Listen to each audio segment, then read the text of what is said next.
మిత్రులారా, బీహార్ ఎన్నికల ఫలితాల వివరాలు బయటపడుతున్న కొద్దీ అనేక సూక్ష్మమైన అంశాలు బయటకు వస్తున్నాయి.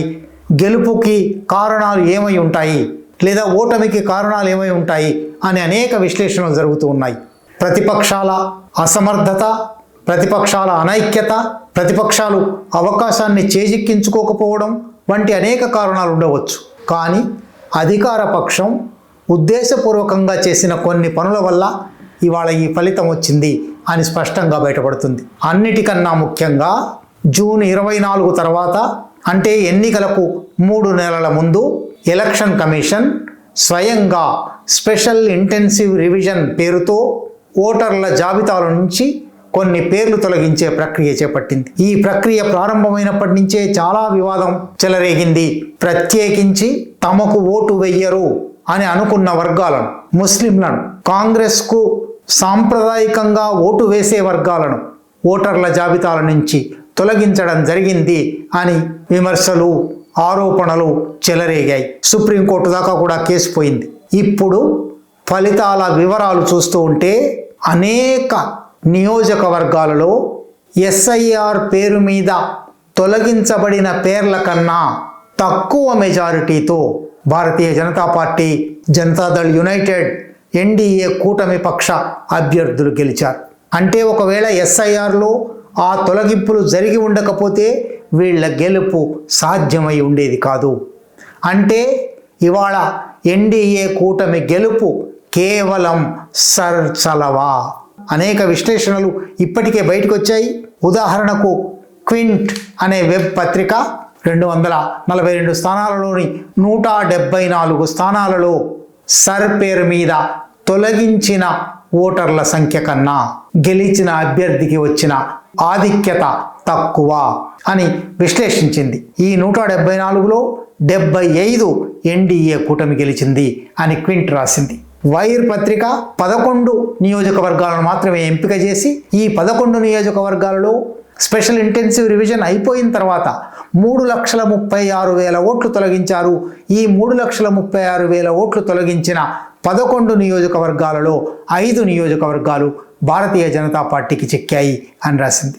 వీటికన్నా తీవ్రమైనది కేరళ కాంగ్రెస్ మొత్తం ఎన్డీఏ కూటమి గెలిచిన 202 స్థానాల జాబితా తయారు చేసి ఈ 202 స్థానాలలో ఏ స్థానంలో ఎంత ఆధిక్యతతో, ఎంత మెజారిటీతో గెలిచారు, ఆ స్థానంలోనే ఎన్ని ఓట్ల తొలగింపు జరిగింది అని ఒక టేబుల్ తయారు చేసింది. దీని ప్రకారం గెలిచిన 202లో 128 స్థానాలలో భారతీయ జనతా పార్టీ, జేడీయూ, మిత్రపక్షాలు సాధించిన ఆధిక్యత కన్నా తొలగించిన ఓట్లు ఎక్కువ. ఉదాహరణకు దీనిలో మొట్టమొదటి అతి ఎక్కువ మార్జిన్ ఎక్కడ ఉంది దగ్గర నుంచి ప్రారంభించారు వాళ్ళు. మోతీహారీ నియోజకవర్గంలో 54,013 ఓటర్ల పేర్లు తొలగించబడ్డాయి. ఇప్పుడు భారతీయ జనతా పార్టీ అభ్యర్థి గెలిచిన ఆధిక్యత, మెజారిటీ 13,563. అంటే 40,450 మంది తొలగించబడిన వాళ్ళు ఓటు వేసుంటే, ఎటు వేసుంటే ఏమై ఉండేదో ఫలితం తెలియదు. ఇట్లా వరుసగా పోతే గోపాల్గంజ్లో 66,270 తొలగింపులు జరిగితే గెలిచిన బీజేపీ అభ్యర్థికి వచ్చిన మెజారిటీ 28,972. కుచైకోట్లో 59,963 ఓట్లు తొలగిస్తే గెలిచిన జేడీయూ అభ్యర్థికి వచ్చిన మెజారిటీ 24,491. సర్ గురించి మనం ఇదివరకు వివరమైన వీడియోలు చేస్తున్నాం. స్పెషల్ ఇంటెన్సివ్ రివిజన్ పేరు మీద ఎలక్షన్ కమిషన్ బీహార్లో 65 లక్షల మంది ఓటర్లను జాబితా నుంచి తొలగించింది. 65 లక్షల మంది అంటే మొత్తం ఓటర్ల సంఖ్యలో 9%. అది 9% ఓటర్లు ఓట్లు వేయడానికి అర్హత పోగొట్టుకుంటే అందువల్ల గెలుపు ఓటముల మీద ప్రభావం పడుతుంది. ఇది కొన్ని జిల్లాలు చూస్తే పట్నా జిల్లాలో 3,95,500 మందిని, దాదాపుగా ఒక నియోజకవర్గంలో ఉండే మొత్తం సంఖ్యను తొలగించారు. మధుబనిలో 3,52,545. ఈస్ట్ చంపారణ్ జిల్లాలో 3,16,793. గోపాల్గంజ్ జిల్లాలో 3,10,363. ఇట్లా అనేక చోట్ల ఆయా జిల్లాలలో ప్రత్యేకించి తమకు ఓటు వెయ్యరు అనుకున్న ఓటర్లను తొలగించే ఒక కార్యక్రమం అధికార పక్షం చేయగా ఆ అధికార పక్షానికి ఎలక్షన్ కమిషన్ సంపూర్ణంగా సహకరించింది.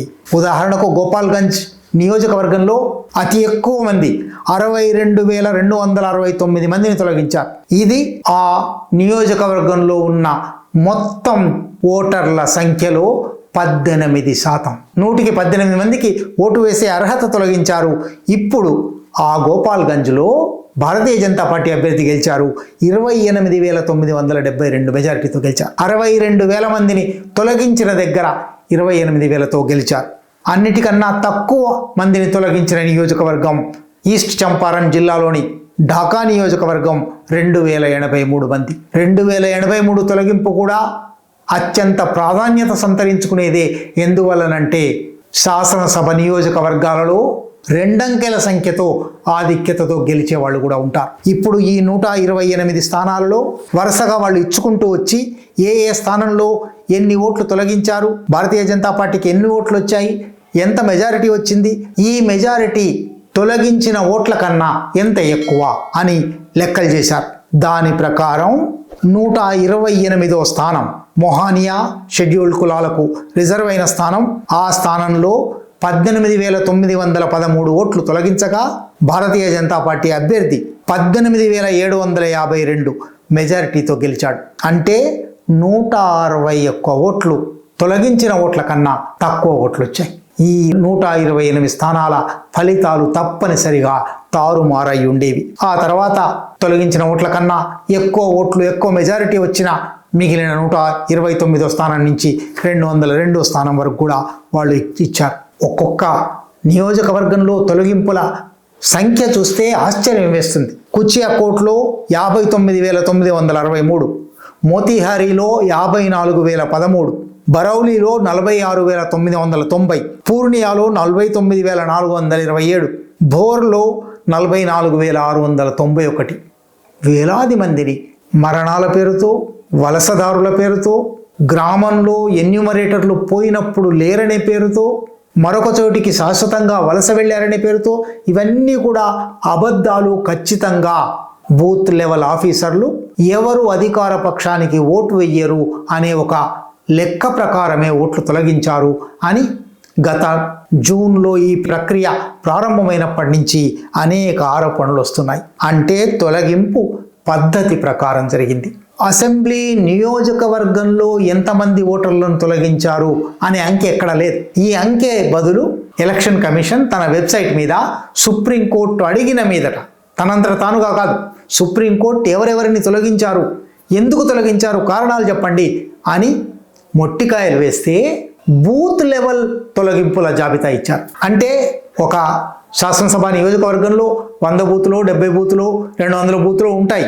ఒక్కొక్క బూత్కు ఎంతమందిని తొలగించారు ఒక జాబితా ఇచ్చారు తప్ప వాటన్నిటినీ కలిపి శాసనసభ నియోజకవర్గంలో ఎంతమందిని తొలగించారు అనేది లేదు. ఇప్పుడు కేరళ కాంగ్రెస్ బహుశా ఈ జాబితా తయారు చేయడానికి బూతులన్నింటినీ లెక్కపెట్టి కలిపి ఒక నియోజకవర్గంలో ఎంతమందిని తొలగించారు చెప్పి ఉంటుంది. కానీ విశ్లేషకులు చాలామంది ఆ మాట రాస్తున్నారు. బూత్ లెవెల్ డిలీషన్స్, బూత్ స్థాయిలో తొలగించబడిన సంఖ్య ఎంతో తెలుసు కానీ శాసనసభ స్థాయిలో ఎంత అనేది తెలియడం లేదు. అందువల్ల శాసనసభ మీద ఎటువంటి ప్రభావం వేసింది తెలియడం లేదు అని విశ్లేషకులు రాస్తున్నారు. మొత్తం మీద సాంకేతిక పరిజ్ఞానాన్ని వాడుకొని మైక్రో మేనేజ్మెంట్, ఒక్కొక్క బూత్లో తమకు పడవని అనుమానం ఉన్న ఓట్లు ఎన్ని, వాటిని ఎట్లా తొలగించాలి, వాటిని తొలగించడానికి ఏ కారణాలు చెప్పాలి, ఇటువంటి ఒక పెద్ద షడ్యంత్రం జరిగింది. ఈ షడ్యంత్రం ఫలితంగానే కనీసం ఈ 128 స్థానాలలో భారతీయ జనతా పార్టీ, జనతాదళ్ యునైటెడ్ మిత్రపక్షాల అభ్యర్థులు గెలిచారు. లేకపోయి ఉంటే ఈ గెలుపు సాధ్యమై ఉండేది కాదు. ఇది ఇప్పటికి బయటపడుతున్న వివరం. భవిష్యత్తులో ఇంకా ఎన్ని వివరాలు బయటపడతాయో చూడవలసే ఉంది.